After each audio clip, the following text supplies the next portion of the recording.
Welcome to New York's #2 sports show. Yankees sweep the two-game set from the Tampa Bay Rays and actually go 5-0 on the road trip. St. Louis, they win all three. Tampa, they win the two. Crazy stuff in both games. The Yankees hit 14 home runs, 9 homers in the first game, 5 homers in the second game. First game was a rout. Yankees destroyed Tampa in every sense of the word.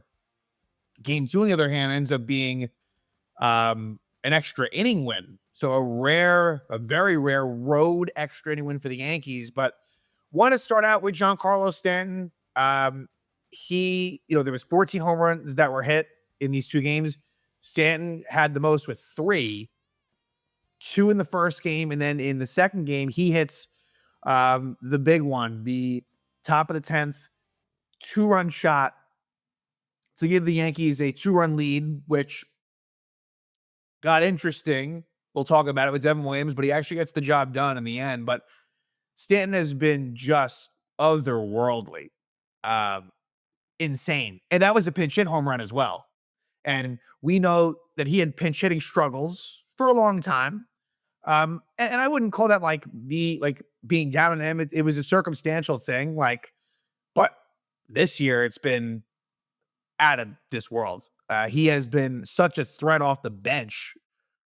And Stanton's numbers on the season this year, and he did play right. He started in right field in game 1, and then in the spot on the 10th, he would play right field in game 2. So that's a good sign as well, right? The fact that there was some concern in that St. Louis series. Well, he had played 3 straight against the Twins. How is it going to be as far as some of the outfield? But seems okay.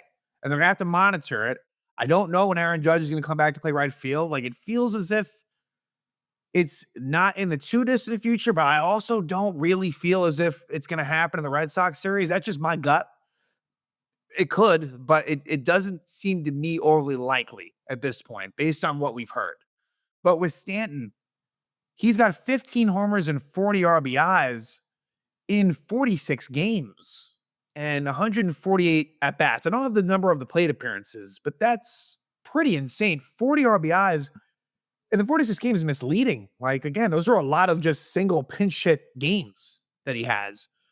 A 311 batting average with a 103.1 OPS.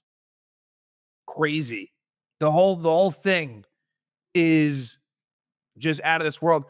And I think I've said this before. Giancarlo Stanton, if we're keeping it to hitters, or maybe even overall, Giancarlo Stanton might be one of, if not my favorite player on the Yankees, which is saying a lot because not that I didn't admire the fact, that first year, 2018, he played 158 games like that.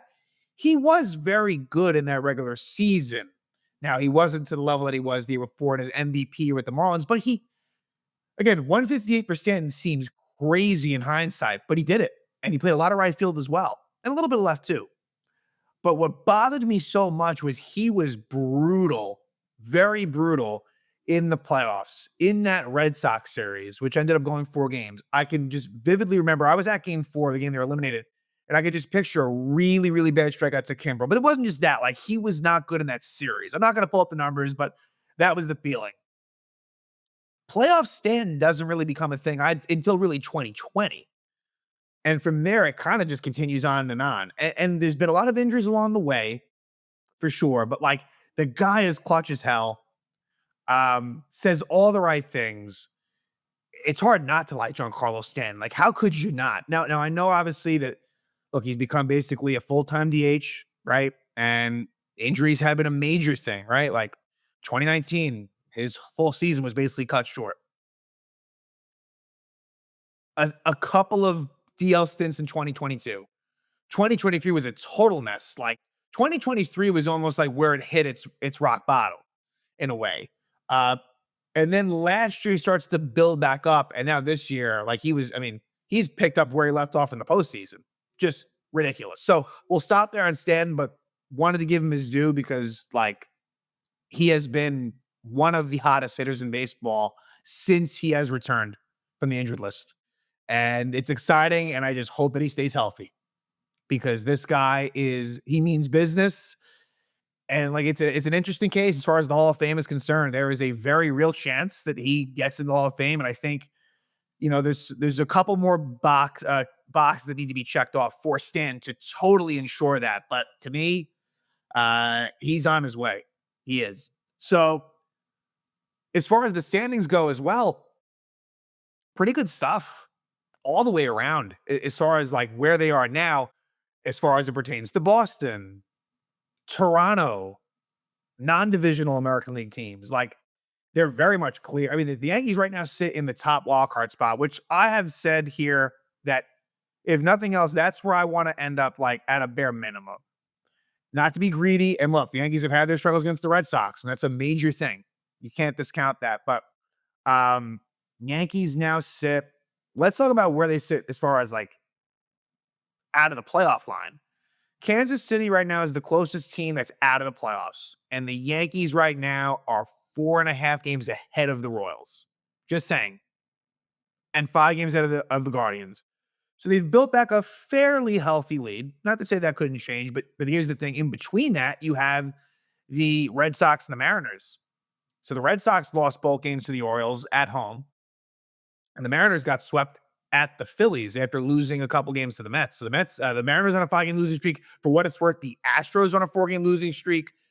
So that American League West race continues, but with both teams struggling to the point where the Yankees actually have a better record than the Astros. The Yankees have the 3rd best record in the American League right now, only behind the Tigers and the Blue Jays. So it is kind of there for the Yankees, but yet still there's work to be done. I mean, the Yankees, they're 3 back on the loss side of the Blue Jays, but still, like, they're 4 games back overall. The Blue Jays do have the tiebreaker over the Yankees. So, and look, there's still a month and a week, little more than a month and change left of baseball here.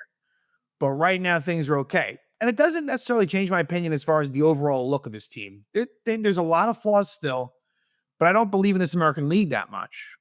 And so that's kind of where the Yankees, if they kind of get the right bracket situation, they can move on through. And the Yankees can hit home runs. And look, there's something really good about that. And there's something kind of scary about that. All of the Yankees' runs in this series came via the home run. All of them. They scored 13 runs the first game, 6 runs the second game, and all of it was via the home run. Crazy what they're doing in that sense. But the home run or nothing thing, that can be dicey down the road. But let's embrace it for now. And let's talk about game 1. Enough of the standings, enough about Stan. Let's talk about these 2 games. There was a rain delay here in game 1, about 2 hours of a rain delay. So game didn't start until about 9:30. So kind of a weird sort of like West Coast start time for an Eastern game. And here's the thing. And the Yankees did well against the Rays this year. There is an inherent advantage for the Yankees to be playing at George M. Steinbrenner Field, especially replacing Tropicana Field. The Trop is a very tough road environment for many, many factors and reasons. And the Yankees have had their struggles there. And so you leave that situation and now you go to a place that this is the Yankees spring training stadium. This is the Yankees normally, I believe, single A stadium as well, I believe. The point is that and the dimensions are very similar to Yankee Stadium. So there's a comfort level here, and there's tons of Yankee fans. Not that there aren't at the Trop, but it's even more pronounced here. And so the Yankees end up, I wanted to get this number. The Yankees ended up with a pretty damn good record against the Rays. Let me think about it real quick here. 3-1. Then they went 1-2, so that gets it to 4-3. Then they went 3-1, so that gets to 7-4, 9-4. They finished 9-4, and I think about some of those 4 losses. Like the Yankees could have easily won some of those games too. So we talk about the Yankees' lack of success against the AL East. Not the case versus the Rays this year. And again, I gave you reasons as to why that was, but still. And the Rays are pesky. That's the thing too. Like credit needs to be given for all these home runs. Now, again, I understand the stadium impact. Like I think I'm giving you reasons to not go crazy about it, but I'm also telling you, like the Rays, like they have typically very good pitching and the Yankees were able to really mash against them. So game one, Carlos Rodon picks up the win, 13 and 7, 6 innings, 5 hits, 2 runs, 2 walks, and 5 strikeouts for Rodon. So he's starting to settle back in after he was struggling. I mean, at this point, Fried is the clear guy that is very much front and center, the guy that's struggling. Rodon was kind of, there was a time when both of them were kind of in it together. Now Fried's struggles have almost worsened, and Rodon has kind of gone in the more positive direction. Um, wasn't really a pretty outing for him. Like, I feel like he had trouble, and it was really hot, and you're coming off of the rain delay. So, like, the circumstances surrounding it weren't great, but Rodon, he did what he had to do. You'll take 6 innings, 2 runs all day long in this situation, and he gets his 13th win. So, overall, on the whole, the resume is impressive. Doesn't mean I'm worried about Rodon in certain situations, but it was good. For the Rays, Shane Baz, he's been bad lately, and he was even worse in game one. He loses to go to 8 and 10, 3 innings, 7 hits, 6 runs, 2 walks, 3 strikeouts, and 5 homers. He allowed 5 homers in 3 innings, or maybe it was 3+. No, what was it? Let's see. I want to get this right. For Baz, it was straight three. 5 homers allowed in 3 innings. It's crazy. And here's the thing that I haven't really talked about this. Like, the Yankees went back to back to back in the first inning. It's the third time they went back to back to back this year. All 3 times, ironically, in the first inning. It was that second game of the year against the Brewers against Nestor Cortez. And that was Goldschmidt, Judge, and Bellinger. Then they did against Baltimore, and that combination included, I think that was Grisham, Rice, and Judge. No, the order, no, it would make more sense at the time. The order doesn't matter so much, but I believe it was Grisham, Judge, and Rice. And it was either Grisham, it doesn't matter. That was the combo. And then here it is Judge, Bellinger, and Stanton, hitters 2, 3, 4. So only 2 other teams in Major League Baseball history have had back-to-back-to-back homers 3 times in a season. And the Yankees ended up hitting 9 home runs in this game, which tied a franchise record set by the Yankees set that in that Milwaukee game. So that tied for second all time with the Reds in 1999, and the Blue Jays still hold that record by themselves for 10 homers in a game in 1987, I believe it was what it was. Crazy, crazy stuff. All that said, on the bench in this game would be Austin Wells, which we've seen a lot lately, but Austin Wells really does very well in game 2. Wells was out. Jason Dominguez would be out. Ahmed Rosario actually is activated. So a couple of transactions I want to talk about. JC Escara sent down, Ahmed Rosario back, activated. So that makes sense, right? Escara, I mean, may see him again, but like, he's someone that will certainly lose that spot when it's filled up, and Rosario comes back. Rosario would be on the bench. So it was Rosario, Dominguez, Wells, and the other person that sat was Ryan McMahon. So Jose Caballero actually got his 4th straight start dating back to the Cardinals series, and this was his former team. And Caballero actually hit 2 home runs. He only had 2 home runs all season. He matches that total in this game alone. The only 3 players that did not homer in this game were Trent Grisham, who started, Paul Goldschmidt, and Anthony Volpe. And Trent Grisham hits 2 home runs the next game. So the only player that started both games that didn't homer was Volpe, because Goldschmidt didn't start game 2. So Volpe was the only one that had a lot of opportunities and didn't homer. Okay, yeah, so they do that right off the bat. Crazy. Judge off the black, like dead center field to start it out. And it's funny, like, Judge had a really good game 1, but I still even feel like Judge, he's getting there slowly but surely, but even still, he's not quite right, because the Yankees are winning, doing very well despite that. Cody Bellinger, who had a huge game in game 1. Cody Bellinger, in a lot of ways, in game 1 was really the biggest. You look at the numbers, his were the most impressive. He went 4 for 5 with a couple of home runs. And he actually ends up playing all 3 outfield positions. Goes from left to right to center, which is pretty impressive. And then Stanton hits the 3rd one to make it 3-0 Yankees. Yankees at it again at the top of the 2nd, and it's Jose Caballero. Opposite field 2-run homer. His first homer as Yankee. This only would have been a home run at George Steinbrenner Field, and Fenway Park. So not even a Yankee Stadium. Would this have been a home run? It makes it 5-0 Yanks. Fortunate, but they count all the same. Bottom of the second, Rodon gets into a little bit of problems. Oh, yeah, I want to go back to the transactions real quick. On the pitching front, Brent Hedrick, who we haven't seen since the end of the Twin series, he had taken a ball off of like the forearm, and I guess it must have been that game. And I guess he was still dealing with some problems. So retroactive to later than that, I don't know why they did it this way, but Brent Hedrick was placed in the IL, and they temporarily called up Alan Winans. Like Winans is not going to be here for long, but that was the move that was made. In fact, they went like a pitcher short in game one, and Winans was able to make it for game two. He wasn't needed, and I have to think that like Fernando Cruz in particular, he's probably coming back fairly soon. I think he could be the one. Jonathan Loaisiga had a setback. Not that I don't think anyone was overly excited for Loaisiga to come back, but we'll find out if Loaisiga's season may or may not be done. They're looking for second opinions, but I believe it's a tricep strain for Loaisiga. But yeah, like Winans is here right now, but again, Hedrick kind of out of the mix for now.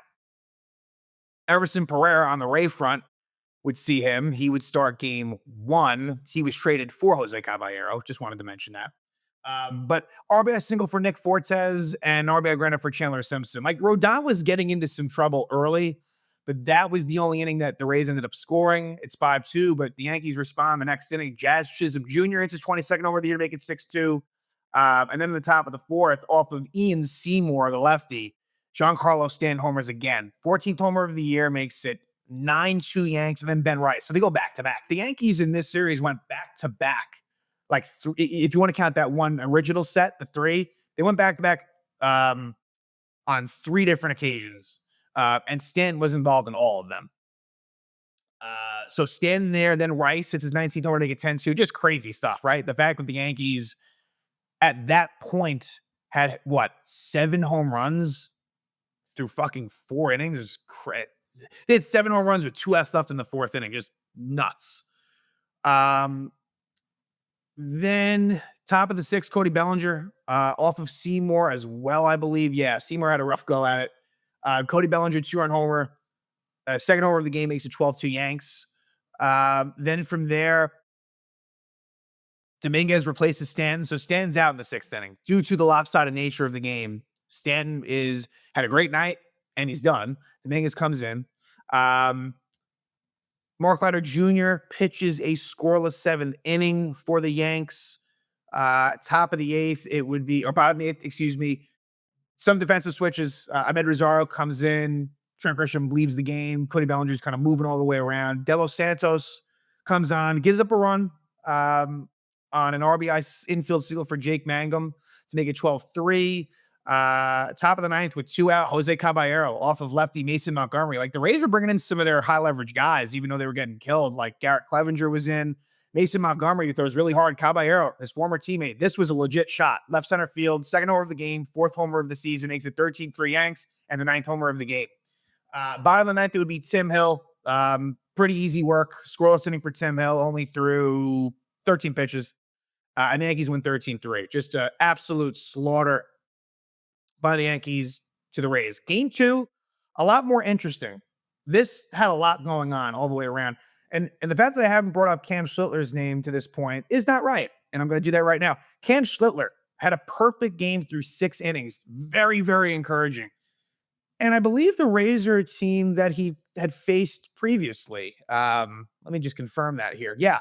So this is the first team that saw Cam Schlittler twice. And, he had his struggles. He picked up the loss at Yankee Stadium against the Rays. Here was sensational. This was Cam Schlittler's best outing as a major league pitcher. Should have gotten the win. That's the crime in this whole thing is that, and I'll just cut to the chase. David Bednar blows the save of the 9th. And the Yankees were lucky to still win. Well, we'll talk about that. But Schlittler, 6 2/3 innings, 1 hit, no runs, 2 walks, and 8 strikeouts. Fantastic stuff for Schlittler. ERA on the season sits at 3.22. Solid strikeout rate. Whip's a little bit high, but like this was a really impressive outing for him. No question.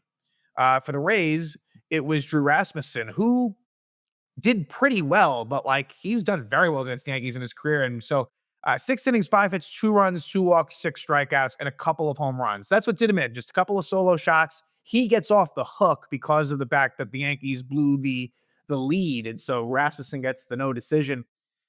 Stanton was started on the bench in this one. Caballero, kind of unfair. Like Caballero has two home runs and he's on the bench. But it's interesting. Ryan McMahon has kind of had some struggles. Like, I do wonder a little bit if like McMahon, even versus lefties, I think it's a no doubter that McMahon is going to see the bench. But even versus righties, you just never know, is all I'm trying to say. And I think that they're going to try to find ways to get Caballero in there. He's a spark plug. There's just no way around it. But Goldschmidt was on the bench, and so it meant Austin Wells would catch. Rice moves to first. Dominguez was in. And Rosario, unsurprisingly, was on the bench. But everyone got in. Everyone came into this game. The Yankees had no bench by the end of it. But they kind of pick up right where they left off the game before. Trent Grisham, who was the one guy in the lineup who actually didn't have a hit in the first game, he was really in this game, he was the guy. He had 3 hits and a couple of home runs. Trent Grisham was a leadoff homer. Trent Grisham has had such an amazing season. His 22nd homer of the year, gives the Yankees a 1-0 lead right off the bat, and Schlittler's just cruising. Like I said, he was perfect through 6 innings, so there's not going to be a whole lot to discuss. The strikeouts were there, just, pitch efficiency was there. The 7th inning was difficult, right? Like, it all kind of hit him a bit in the 7th inning, where there were some struggles, a little bit. Let's just go to the 5th.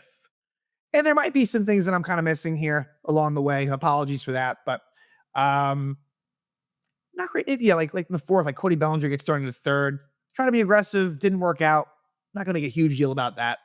But the Yankees have been really running a lot lately in general. And maybe that's just matchup based or personnel based or whatever, but they've been doing it. Austin Wells, who has really, really, really had a tough go at it. That all said, the home run numbers this year are pretty good, right? And so, look, he deserves to be behind Ben Rice, but here's the thing. Against righties, if Austin Wells is doing solid, I have no problem with Ben Rice being at first, Austin Wells catching, and Paul Goldschmidt being off the bench. I just don't. Against righties, there is a path for Austin Wells there for sure to take. And I think that they know that too. Goldschmidt has struggled against righties in a major way. So Austin Wells does homer, 16th homer of the year, gives the Yankees a 2-0 lead. A little bit of a cushion, slightly. Bottom of the 7th is where Chandler Simpson, the leadoff hitter for the Rays, breaks up the perfect game from Cam Schlittler. But he's still, he strikes out Diaz. There was Simpson would still second. Then he walks Brandon Lau. Then he strikes out Junior Caminero. Then you also get a steal by Chandler Simpson during the Josh Lowe at bat, and it sucked. Like Schlittler was very close, a strike away from going 7 innings. But unfortunately, he walked Josh Lowe, and they took him out. For Luke Weaver to strike out Hunter Fiducia. Now, Hunter Fiducia ends up making his mark, but Luke Weaver, what he's done a great job lately is, getting that big final out, a big strikeout with runners on. Like, Weaver is a guy that you like in the clutch. I like in the clutch. He's proven that. Like, he steps up in these situations, and I don't think there's anyone that I trust more than Luke Weaver. And that was furthered tonight. Now, Luke Weaver wasn't perfect. Luke Weaver did allow a home run. But I'm jumping ahead. Griffin Jax, the former Twin reliever, allows a homer to Trent Grisham. So Grisham, his 2nd homer of the game, 23rd homer of the season. 3-0 Yanks. Bottom of the 8th, and you get some defensive switches at this point. Dominguez goes out of the game. Goldschmidt's in the game. Caballero had pinch run for Ben Rice, so Ben Rice is out, and they move things around, as they should. Bob Seymour, the rookie, hits his first home run of his career off of Luke Weaver to make it 3-1 in the 8th. So, okay, you don't love it, but all right, like back to a 2-run game. Bottom of the 9th rolls around. David Bednar comes on, and he strikes out Yandy Diaz, but then he walks Brandon Lau, and Junior Caminero singles. So here's where your antenna's up a little bit. But then he strikes out Josh Lowe. And Hunter Fiducia, who he's another guy that doesn't really have any numbers to speak of in his young career, right? That's all I have to base it off of. Works together a pretty nice at-bat against Bednar, and on pitch 5, crushes one for a game-tying true double. And this went off the very top of the wall. When I tell you, this could have been a walk-off 3-run homer, but it wasn't. But Fiducia ties it up, and so Schlittler's win goes away. It's a blown save for Bednar. Bednar has been mostly very good as a Yankee. However, there's been, and he's entitled to this, but there's been some situations that he hasn't come through in. And again, for me, it goes back to I'm totally fine with Bednar being the closer, but there should be some openness to Luke Weaver closing out games if the situation presents itself. And Luke Weaver, I think that they like his multi-inning type ability more than probably Bednar could do it, but more than what he would do. So I understand these roles for now. But anyway, Bednar luckily does strike out the side and strike out Mangum to go to the extra innings. The Yankees end up getting their first road extra inning win of the season. They had been, I believe, 0-6. And they get it done. Pete Fairbanks, the right closer, comes on. You're thinking, okay, look, Yankees are not good in road extra innings. We already used our best relievers. Rays have Pete Fairbanks coming in. And in comes Giancarlo Stanton pinch hitting for Ryan McMahon, which was exactly the right move. Think about it. You couldn't pinch hit for Austin Wells because Ben Rice is out of the game. And, maybe they could have maybe had Stanton pinch hit for like Caballero in theory and he would have been like the fourth guy due up. Like you could have done that. So I'm not like, give Boone credit. Like the fact that he just went right there, righty versus right. Like, and that's what I'm telling you. McMahon seems to me to be someone that he could lose some playing time here, just kind of reading between the lines a little bit, but less about that. Giancarlo Stanton hits the biggest hit that the Yankees have had all year in road extra innings.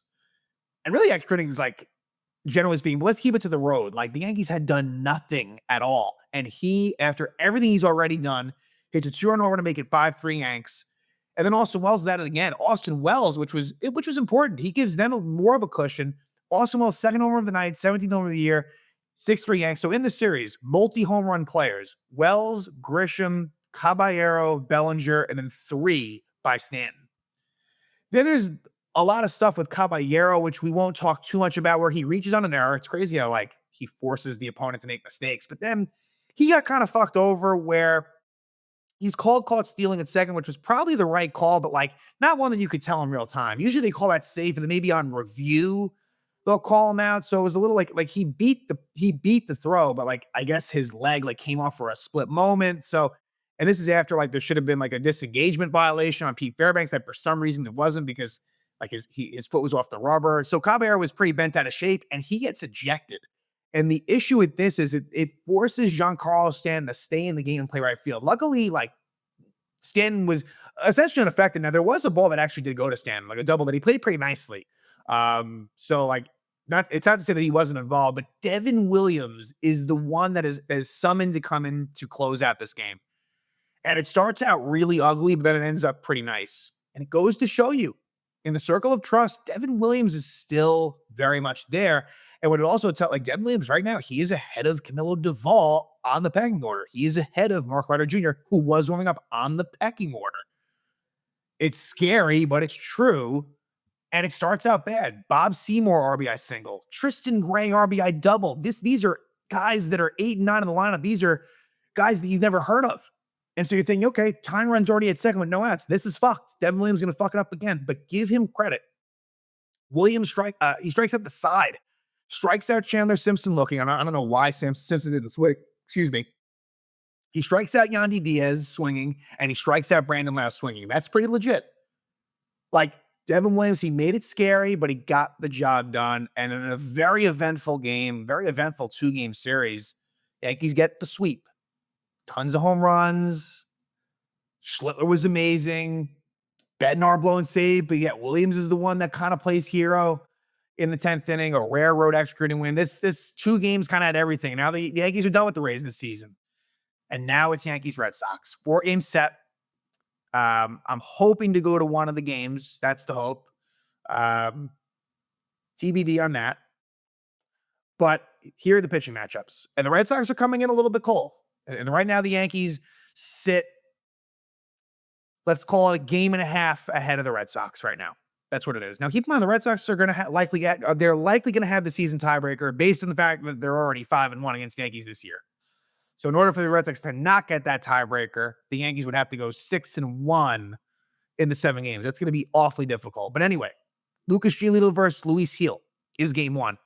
And Giolito has been, he's not the pitcher he once was, but hey, like, the numbers are not that bad for Giolito. And, so this will be, a pretty interesting matchup. Nationally televised game, a rare Thursday Fox national game.